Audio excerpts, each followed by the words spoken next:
Hello, मैं mat Abrahams हूँ और मैं Stanford graduate School of business में स्ट्रेटेजिक कम्युनिकेशन पढ़ाता हूँ। आप सुन रहे हैं think fast talk smart podcast.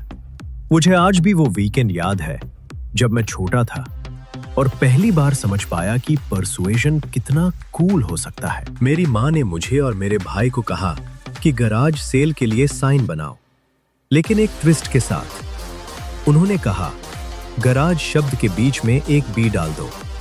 तो जहां बाकी सारे नेबर्स गराज सेल कर रहे थे, हम कर रहे थे गार्बेज सेल। दिन के आखिर में हमने सबसे ज्यादा सामान बेच दिया। मेरी माँ आज भी बड़े गर्व से कहती हैं कि गार्बेज शब्द ने लोगों का ध्यान खींचा और इसी वजह से लोग हमारे गराज सेल तक आए। अब सच कहूं तो बाद में सोचने पर मुझे लगता है कि शायद लोगों ने सोचा होगा कि हम थोड़े बेवकूफ हैं और यहां उन्हें अच्छे डील्स मिल जाएंगे। जो भी वजह रही हो, उस दिन मैंने ये जरूर सीख लिया कि परसुएशन यानी लोगों को इन्फ्लुएंस करना आपकी लैंग्वेज और कम्युनिकेशन से बहुत ज्यादा प्रभावित होता है। और अगर आप ध्यान दें तो हमारी ज्यादातर कम्युनिकेशन किसी न किसी तरह से दूसरों को इन्फ्लुएंस करने की ही कोशिश होती है।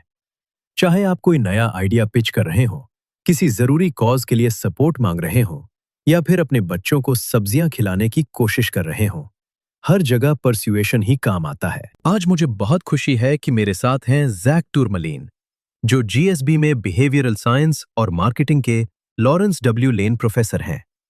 जैक पर्सुएशन और एटीट्यूड पर पॉपुलर कोर्सेज पढ़ाते हैं और उनका रिसर्च हमें ये समझने में मदद करता है कि हम दूसरों पर ज्यादा इफेक्टिव तरीके से इन्फ्लुएंस कैसे कर सकते हैं। Welcome Jack. थैंक्स मैट, यहाँ आकर बहुत अच्छा लग रहा है। हाय, मैट हियर। मैं चाहता हूं कि तुम बताओ, परसुएशन को तुम कैसे देखते हो? तुम्हारे हिसाब से परसुएशन की डेफिनेशन क्या है? हाँ, मुझे लगता है ये शुरू करने के लिए बहुत बढ़िया सवाल है। असल में मैं परसुएशन को इस तरह देखता हूँ कि ये वो कोशिशें हैं जो हम करते हैं लोगों की सोच, उनके एटीट्यूड्स, उनके बिलीव्स और बिहेवियर्स को थोड़ा शेप करने या शिफ्ट करने के लिए। ये बिल्कुल भी इस बारे में नहीं है कि आप लोगों को ट्रिक कर रहे हो या जबरदस्ती उनसे अपना प्रोडक्ट बाय करवा रहे हो, और ना ही ये लोगों को फोर्स करने के बारे में है कि वो किसी खास तरीके से बिहेव करें। ये ज्यादा इस बात को समझने के बारे में है कि वो कौन से फैक्टर्स हैं जो लोगों को एक्चुअली एंगेज करते हैं, उन्हें आपकी बातों के लिए ओपन बनाते हैं और शायद उन्हें किसी मुद्दे, किसी आइडिया या किसी चीज को थोड़ा अलग नजरिए से देखने में मदद करते हैं। तो मेरे लिए परसुएशन का मतलब यही है। तुमने परसुएसिव कम्युनिकेशन के कई इंपॉर्टेंट पहलुओं पर काम किया है जो हमें ज्यादा इफेक्टिव बनने में मदद करते हैं। शुरुआत एंगेजमेंट से करते हैं। तुमने ये भी स्टडी किया है कि एंगेजमेंट का परसुएशन पर क्या असर पड़ता है। तो एंगेजमेंट परसुएशन को कैसे इन्फ्लुएंस करता है और ऐसी कौन सी चीजें हैं जो हम एंगेजमेंट बढ़ाने के लिए कर सकते हैं? एंगेजमेंट का सीधा मतलब है लोग आपको और आपकी बातों को कितना ध्यान देकर सुन रहे हैं, यानी वो आपकी बात में कितनी इंटरेस्ट ले रहे हैं और उस पर कितनी गहराई से सोच रहे हैं। ये इसलिए जरूरी है क्योंकि एंगेजमेंट ही आपके मैसेज के इम्पैक्ट को बढ़ाता है।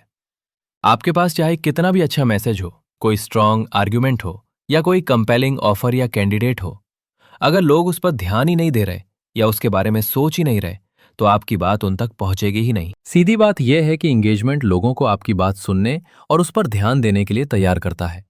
और जाहिर है, जब लोग ध्यान दे रहे होते हैं तो आपका असर भी कहीं ज्यादा होता है। और ये तो आज के जमाने में और भी मुश्किल हो गया है जैक। हर तरफ इंफॉर्मेशन की बौछार है। लोगों का ध्यान बस खींच पाना ही अपने आप में बहुत बड़ी बात है। हाँ बिल्कुल, मैं इसे ऐसे देखता हूं कि जब हालात ऐसे हों जहां लोगों का ध्यान बार बार भटक रहा हो, वो हर तरफ से बॉम्बार्डेड हों, डिस्ट्रैक्टेड हों, तो ऐसे में एंगेजमेंट बनाने पर रिसर्च क्या कहती है ये जानना और भी ज्यादा जरूरी हो जाता है। क्योंकि अगर हमें पता हो कि लोगों को एंगेज करने की टेक्निक्स क्या है, तो हमारी एबिलिटी अपने मैसेज से जोड़ने की बढ़ जाती है। और मजे की बात यह है कि जितना कम फोकस लोग होते जा रहे हैं, उतनी ही ज्यादा ये टेक्निक्स इंपॉर्टेंट होती जा रही हैं। तो चलो, अब हमें बताओ, ये टेक्निक्स हैं क्या? मैं सच में जानने के लिए बेताब हूं, क्योंकि मेरे घर 2 टीनेजर्स हैं। उम्मीद है इससे थोड़ी मदद मिल जाए। तुम्हें मुझे बाद में बताना पड़ेगा, वो ऑडियंस सच में टफ होती है। लेकिन हाँ, अपनी रिसर्च और टीचिंग में मैं कुछ कोर प्रिंसिपल्स पर जोर देता हूं। और उनमें से एक बहुत बड़ा प्रिंसिपल ये है कि शुरुआत से ही ये साफ होना चाहिए कि आपकी बात क्यों इंपॉर्टेंट है। और एक सबसे अच्छा तरीका ये दिखाने का कि आपकी बात इंपॉर्टेंट है, वो है ये साफ करना कि वो आपकी ऑडियंस से जुड़ी हुई है। और ऑनेस्टली, रेलेवेंस का एक हिस्सा तो बहुत इंट्यूटिव है। लोग उन्हीं चीजों पर ज्यादा ध्यान देते हैं जो उन्हें पर्सनली मैटर करती हैं। इसमें कोई हैरानी की बात नहीं है। लेकिन कुछ प्रैक्टिकल टेक्निक्स भी हैं जिनसे आप रेलेवेंस एस्टैब्लिश कर सकते हैं। उदाहरण के लिए आप रेलेवेंस दिखा सकते हैं फिजिकल और टेम्पोरल प्रॉक्सिमिटी के जरिए। ये थोड़े टेक्निकल शब्द लगते हैं, लेकिन असल में मतलब बहुत सिंपल है। यानी आप उन चीजों की बात कर रहे हो जो अर्जेंट हो, इमीडिएट हो, यहीं अभी हो रही हो। फिजिकल प्रॉक्सिमिटी का मतलब है जो चीजें आपकी ऑडियंस के आसपास हो रही हो, उनकी कम्युनिटी में, उनके एनवायरनमेंट में। और टेम्पोरल प्रॉक्सिमिटी का मतलब है जो अभी हो रहा हो, या बहुत जल्द होने वाला हो, या बिल्कुल करंट हो। तो अगर आप ऑडियंस को यह महसूस करा सकें कि जो इशू आप उठा रहे हैं वो अभी, यहीं या पास में हो रहा है, तो लोग अपने आप ज्यादा ध्यान देंगे। उन्हें लगेगा कि ये बात उनके लिए पर्सनली इंपॉर्टेंट है, और उसी के साथ उनका एंगेजमेंट भी बढ़ जाएगा। ये एक बहुत बड़ा फैक्टर है। और एक दूसरा बड़ा तरीका यह है कि अगर आप शुरुआत में ही ऑडियंस को बता दें कि आप उनसे आगे चलकर उनकी राय पूछने वाले हैं, या उनसे कोई इनपुट लेने वाले हैं, या उन्हें कोई निर्णय लेना होगा, तो आमतौर पर लोग आपकी बात पर कहीं ज्यादा ध्यान देते हैं।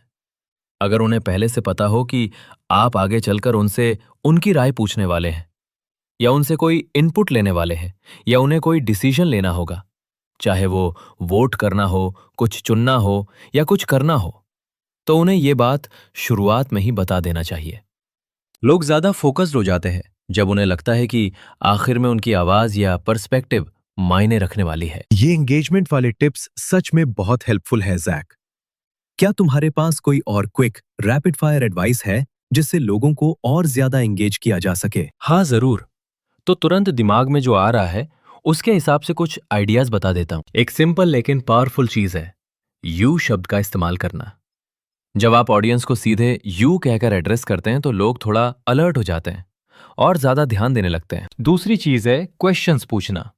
अगर आप अपनी पिच की शुरुआत किसी स्ट्रेट स्टेटमेंट से करने की बजाय एक सवाल से करते हैं तो एंगेजमेंट अपने आप बढ़ जाता है। एक और तरीका है चेंज का जिक्र करना। मान लो मैं आपसे कहूं कि किसी हेल्थ बिहेवियर से जुड़ी गाइडलाइंस हाल ही में बदल गई हैं, तो आप तुरंत अलर्ट हो जाओगे।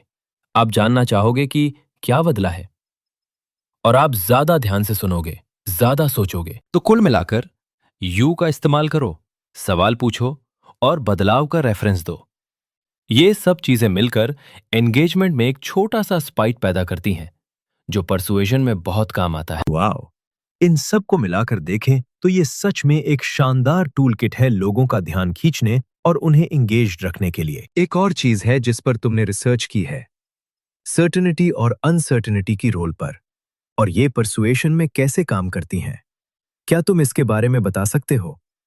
और ये भी कि हम अपने मैसेजेस को कैसे क्राफ्ट करें ताकि हम सर्टेनिटी और अनसर्टेनिटी दोनों का फायदा उठा सकें। हाँ जरूर। देखो, सर्टेनिटी एक बहुत बड़ा फैक्टर है। मैंने इस पर काफी समय सोचा है और मेरी काफी रिसर्च इसी के आसपास रही है। तो सर्टेनिटी फोकस्ड स्ट्रेटजीज में बेसिक आइडिया यह है कि जब आपको पता हो कि लोग पहले से ही किसी लेवल पर आपके साथ हैं, यानी वो आपके आइडिया से एग्री करते हैं, या उनका एटीट्यूड या बिलीफ पहले से उस डायरेक्शन में है जहां आप उन्हें ले जाना चाहते हो, तो फिर आपका काम होता है उनकी सर्टेनिटी को और मजबूत करना। क्योंकि कई बार यही सर्टेनिटी लोगों को सिर्फ आइडिया अच्छा लगा से आगे बढ़ाकर उस पर एक्शन लेने तक ले जाती है, चाहे वो उसे खरीदना हो, किसी को रिकमेंड करना हो, या सच में कुछ करके दिखाना हो। तो मतलब ये कि जो पोजीशन उनके पास पहले से है उसे रीइंफोर्स करना और ज्यादा स्ट्रांग बनाना ही असली बात है। हाँ बिल्कुल सही। असल में ज्यादातर बात उसी को स्ट्रांगर बनाने की होती है। हम सर्टेनिटी को एटीट्यूड की स्ट्रेंथ की तरह समझ सकते हैं, जैसे एक मसल होती है जिसे ट्रेन करके मजबूत किया जा सकता है। वैसे ही हमारे बिलीव्स, एटीट्यूड्स और ओपिनियंस भी मजबूत हो सकते हैं। और फिर कुछ स्पेसिफिक टेक्निक्स भी हैं जो लोगों की सर्टेनिटी बढ़ाने में मदद करती हैं। उदाहरण के लिए, जब आपको पता हो कि कोई व्यक्ति आपके पॉइंट ऑफ व्यू से पहले से अग्री करता है, तो एक अच्छा तरीका यह है कि उसे ये दिखाया जाए कि और लोग भी यही सोचते हैं। जितना ज्यादा लोगों को लगता है कि उनके व्यूज के आसपास कंसेंसस है, उतनी ही उनकी सर्टेनिटी बढ़ती जाती है। तो मान लो आप मुझसे किसी टॉपिक पर मेरी राय पूछते हो, मैं अपनी राय देता हूं और फिर तुम मुझे बताओ कि हमने जिन लोगों से पूछा उनमें से 89% लोग भी यही सोचते हैं। तो जब मुझे पता चलता है कि मेरी राय से मिलती जुलती राय और भी बहुत से लोगों की है, तो अपने आप मन में आता है, ओह, लगता है मैंने सही समझा है। यानी मेजॉरिटी में होने का जो एहसास होता है वो एक तरह की सोशल वैलिडेशन देता है और उससे मुझे लगता है कि मेरा असेसमेंट सही था, एक्यूरेट था। तो ये एक तरीका है लोगों की सर्टेनिटी बढ़ाने का। बहुत बढ़िया। तो अब हमें अनसर्टेनिटी के बारे में बताओ, वो कैसे काम करती है? हाँ, तो अनसर्टेनिटी असल में एंगेजमेंट से जुड़ी हुई चीज है। एक तरह से यह हमें वापस उसी एंगेजमेंट वाले सवाल पर ले आती है। सर्टेनिटी जहां लोगों को सोच से एक्शन तक ले जाने में मदद करती है, वहीं अनसर्टेनिटी का काम होता है लोगों को और जानने के लिए क्यूरियस बनाना। यानी जब आप अपने मैसेज में थोड़ा सा डाउट, वंडर या ये क्या है वाला मोमेंट डाल देते हो, तो लोग अपने आप सोचने लगते हैं। जैसे, अच्छा, यहां क्या चल रहा है, इसने ऐसा क्यों कहा, वो आगे क्या कहने वाला या वाली है। जैसे ही लोगों के दिमाग में क्यूरियोसिटी पैदा होती है, वो और इन्फॉर्मेशन चाहने लगते हैं और ज्यादा ध्यान देने लगते हैं। तो अगर आप अपने मैसेज में जानबूझकर थोड़ी सी अनसर्टेनिटी क्रिएट कर सको, छोटे छोटे सवाल, पॉजेज या हिंट्स के जरिए, तो आप उस क्यूरियोसिटी का फायदा उठा सकते हो। इससे लोग आपके मैसेज में और ज्यादा पुल्ड इन महसूस करते हैं और जो आप कहना चाहते हो उसमें उनकी इंटरेस्ट बढ़ जाती है। अक्सर ऐसा होता है कि जब लोग दूसरों को इन्फ्लुएंस करने की कोशिश करते हैं, तो वो सिर्फ प्रमोटिंग मैसेजेस पर ध्यान देते हैं, यानी सारे रीजंस बताते हैं कि किसी को कुछ क्यों करना चाहिए या क्यों मानना चाहिए। लेकिन कई बार ऐसा भी होता है कि कुछ स्ट्रॉन्ग रिस्ट्रेनिंग या रेजिस्टेंस फोर्सेस बीच में आ जाती हैं, जो उस बदलाव को होने ही नहीं देती जिसकी आप कोशिश कर रहे होते हैं। मुझे आज भी याद है, मैं कम्युनिकेशन पढ़ता हूं। मेरी पत्नी के पास साइकोलॉजी में पीएचडी है, और फिर भी हम दोनों मिलकर अपने बच्चों को सब्जियां खिलाने में पूरी तरह फेल हो गए थे जब वो छोटे थे। और वजह ये नहीं थी कि हमारे मैसेजेस खराब थे। सब्जियां खाओ, स्ट्रांग बनोगे, तुम्हारे दोस्त और स्पोर्ट्स हीरोज भी खाते हैं। असल दिक्कत ये थी कि उन्हें सब्जियों का लुक और टेस्ट पसंद ही नहीं था। और जब तक हमने उस रेजिस्टेंस को नहीं बदला, यानी सब्जियां कैसे दिखती हैं, कैसे बनती हैं, तब तक वो उन्हें खाने लगे ही नहीं।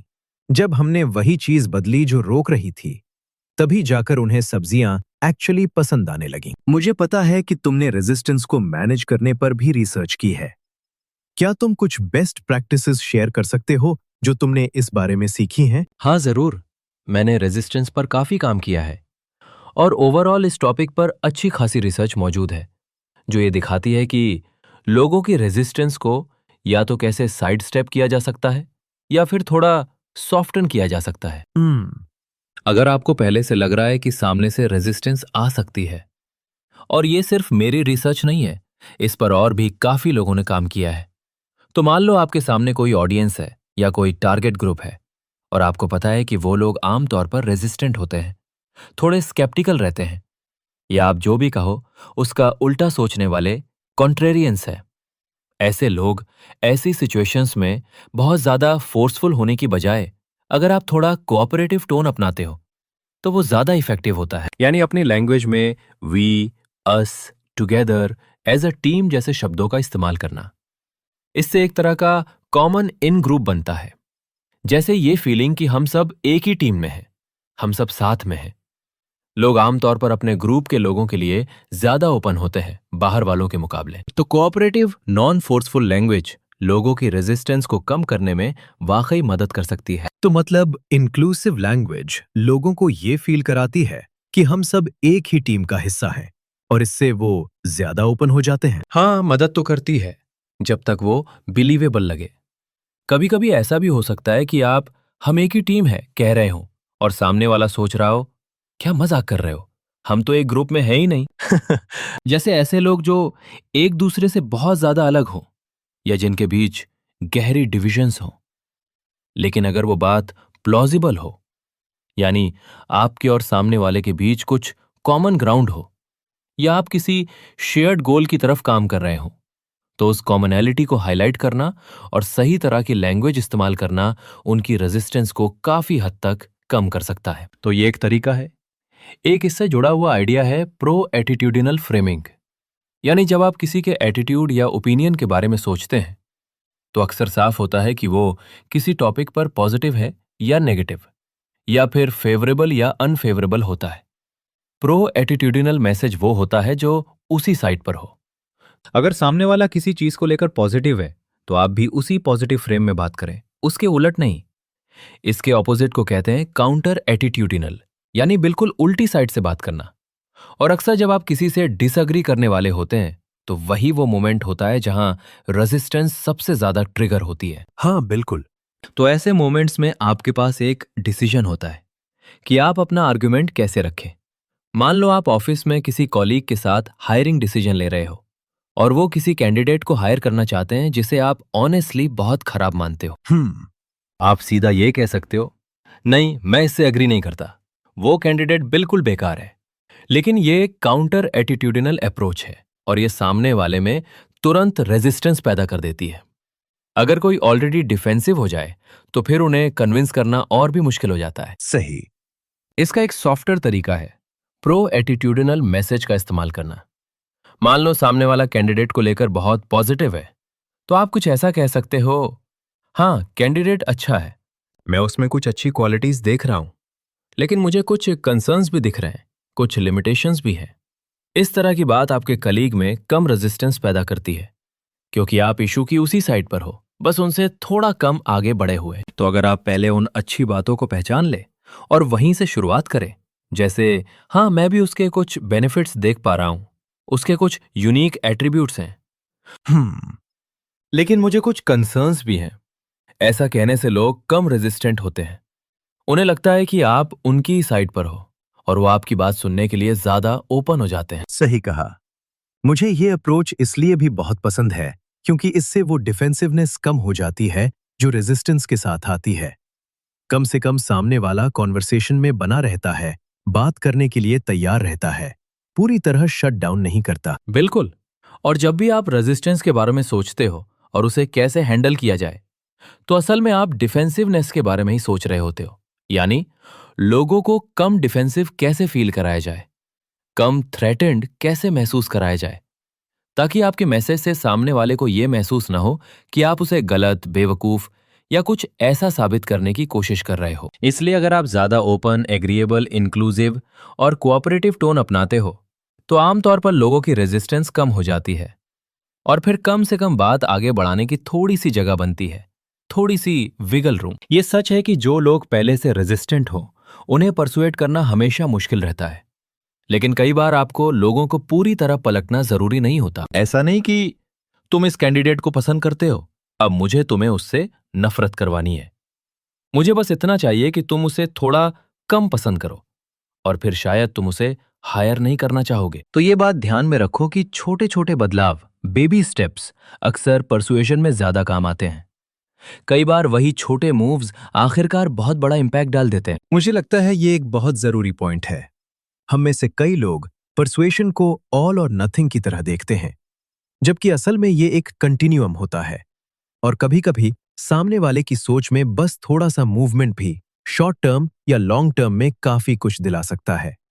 मुझे लगता है लोगों को ये बात जरूर याद रखनी चाहिए। हाँ बिल्कुल, मैं तो ऑनेस्टली छोटे छोटे मूवमेंट्स का बहुत बड़ा फैन हूं क्योंकि परसुएशन में ये याद रखना बहुत जरूरी है कि किसी की पोजीशन को थोड़ा सा सॉफ्टन कर देना भी अक्सर बहुत बड़ा आउटकम ला सकता है। और सच कहूं तो ये अप्रोच ज्यादा अचीवेबल भी होती है और कई बार अपने गोल तक पहुंचने के लिए उतनी ही इफेक्टिव भी साबित होती है। तो अब एपिसोड खत्म करने से पहले मैं हर गेस्ट से 3 सेम सवाल पूछता हूं। उम्मीद है आप भी इनके जवाब देने के लिए तैयार होंगे। ठीक है, चलो करते हैं। पहला सवाल, अगर आपको अब तक मिला सबसे बेहतरीन कम्युनिकेशन एडवाइस 5 से 7 शब्दों की प्रेजेंटेशन स्लाइड टाइटल में कहना हो तो वो क्या होगा? Be confident but also open and humble. और सच कहूं तो ये एडवाइस मुझे किसी एक इंसान से नहीं मिली, ये ज्यादा अलग अलग जगहों से मिली सीख का एक काइंड ऑफ मिक्स है। जो वक्त के साथ अलग अलग लोगों और एक्सपीरियंसेस से मेरे पास आती गई। तो अब सवाल नंबर 2। हाँ, कौन सा कम्युनिकेटर है जिसे आप एडमायर करते हैं और क्यों? अच्छा सवाल है। जो नाम अभी सबसे पहले दिमाग में आ रहा है वो है स्टीव केर, गोल्डन स्टेट वॉरियर्स के कोच। तो मैं बास्केटबॉल का बड़ा फैन हूं और पिछले करीब 13 सालों से बे एरिया में रहने की वजह से मैं भी काफी हद तक वॉरियर्स मनिया में बह गया हूं। बिल्कुल। तो नेचुरली मैं टीम और कोच के आसपास जो कुछ भी चल रहा होता है उस पर काफी ध्यान देता हूं। लेकिन जो बात मुझे स्टीव कर के बारे में सच में पसंद है वो है उनका कम्युनिकेशन स्टाइल। मुझे लगता है कि उनमें वही स्वीट स्पॉट है जिसकी मैं अभी पिछले सवाल में बात कर रहा था। वो काम और कॉन्फिडेंट दिखते हैं लेकिन साथ ही हम्बल भी रहते हैं। वो ह्यूमर का भी बहुत अच्छे से इस्तेमाल करते हैं, कभी किसी सवाल की इंटेंसिटी को हल्का करने के लिए तो कभी ऑडियंस को ईज में लाने के लिए। तो हाँ, मैं कहूंगा कि मुझे स्टीव केर पसंद है। वो इन कंट्रोल लगते हैं, शांत और पॉइज्ड रहते हैं, लेकिन एरोगेंट नहीं लगते। वो फनी है, मनोहन है और इन सब वजहों से वो ट्रस्टवर्थी भी महसूस होते हैं। मैं भी उनका बड़ा फैन हूं। मुझे लगता है कि हम दोनों बास्केटबॉल को लेकर सेम पैशन शेयर करते हैं और कम्युनिकेटर के तौर पर वो सच में एक बढ़िया एग्जाम्पल हैं। हाँ बिल्कुल। तो तीसरा सवाल ये है, आपके हिसाब से एक सक्सेसफुल कम्युनिकेशन की रेसिपी में पहले 3 इंग्रेडिएंट्स क्या होने चाहिए? सबसे पहला इंग्रेडिएंट होगा अपनी ऑडियंस को एंगेज करना। ये अक्सर सबसे पहली चीज होती है जिस पर आपको ध्यान देना चाहिए। अगर ऑडियंस इंटरेस्टेड ही नहीं है, इन्वॉल्व ही नहीं है, तो फिर उन तक पहुंचना बहुत मुश्किल हो जाता है। इसलिए शुरुआत में ही एंगेजमेंट बनाने पर फोकस करो। दूसरी चीज होगी अपनी क्रेडिबिलिटी इस्टेब्लिश करना, और यहां मेरा मतलब सिर्फ एक्सपर्टीज या कॉम्पिटेंस से नहीं है, हालांकि वो भी कई बार जरूरी होती है। मैं उन चीजों की बात कर रहा हूं जिनके बारे में हम अभी तक बात करते आ रहे हैं, जैसे ये दिखाना कि आप ट्रस्टवर्दी हैं, ओपन हैं और अलग अलग व्यू पॉइंट्स को सुनने के लिए तैयार हैं। अगर आप ये दिखा पाते हो कि आप भरोसेमंद हो और अलग नजरियों को समझ सकते हो तो ऑडियंस से कनेक्ट करना काफी आसान हो जाता है। और तीसरी चीज, मैं फिर से सर्टेनिटी पर लौटूंगा। जब आपको पता हो कि ऑडियंस आपके साथ है तो उनकी सर्टेनिटी को और मजबूत करने पर ध्यान दो। उन्हें कन्विक्शन और कॉन्फिडेंस दो, क्योंकि जैसा मैंने पहले कहा था, यही वो कैटलिस्ट है जो सिर्फ आइडिया पसंद आया से लोगों को एक्शन तक ले जाता है, चाहे वो सपोर्ट करना हो, खरीदना हो या किसी और को रेकमेंड करना हो। तो हाँ, शायद ये स्ट्रिक्टली पहले 3 नहीं है, लेकिन डेफिनेटली 3 बहुत बड़े और जरूरी इंग्रेडिएंट्स हैं। बिल्कुल। तो कुल मिलाकर पहले ऑडियंस को एंगेज करो, फिर अपनी क्रेडिबिलिटी इस्टेब्लिश करो और उसके बाद उनकी सर्टेनिटी और कन्विक्शन को मजबूत करो। और तुमने हमारी आज की बातचीत के की टेकअवेज को बहुत नाइसली रैप अप कर दिया। जैक, मैं दिल से तुम्हें थैंक यू कहना चाहता हूं। आज हम पर्सुएशन को लेकर कई बेहद प्रैक्टिकल और यूजफुल बेस्ट प्रैक्टिसेस लेकर जा रहे हैं, और इसके साथ साथ इन्फ्लुएंस को लेकर जो इनसाइट्स तुमने शेयर की हैं वो हमें सिर्फ बेहतर पर्सुएडर्स ही नहीं बल्कि उन पर्सुएसिव मैसेजेस को समझने में भी मदद करेंगी जिनका हम रोज सामना करते हैं। तो उसके लिए भी बहुत बहुत धन्यवाद। Thank you Matt. आज आपसे बात करने का मौका मिला, इसके लिए मैं सच में अप्रिशिएट करता हूं। आप सभी का धन्यवाद एक और एपिसोड में हमारे साथ जुड़ने के लिए। Think fast talk smart the podcast, जो Stanford University Graduate School of Business द्वारा प्रस्तुत किया गया है। और जानकारी या और एपिसोड्स के लिए gsp.stanford.edu पर जाएं, या जहां भी आप पॉडकास्ट सुनते हैं वहां हमें सब्सक्राइब करें। और हां, सोशल मीडिया पर भी हमें फॉलो कर सकते हैं @stanford.gsp। पिछले कुछ महीनों में मुझे दुनिया भर के लिसनर्स से बात करने का मौका मिला है, और ये जानना कि लोग इस पॉडकास्ट के आइडियाज और प्रिंसिपल्स को अपनी जिंदगी में कैसे अप्लाई कर रहे हैं, वाकई बहुत इंस्पायरिंग है। पूरी टीम की तरफ से हम आपके सपोर्ट के लिए दिल से धन्यवाद करते हैं। हम आगे भी नए एपिसोड्स, नई टेक्निक्स और भी गहरी इंसाइट्स लेकर आते रहेंगे। इस शो को आप तक पहुंचाने में वाकई काफी समय और मेहनत लगती है, तो अपने आइडियाज हमारे साथ शेयर करते रहिए। Thank you.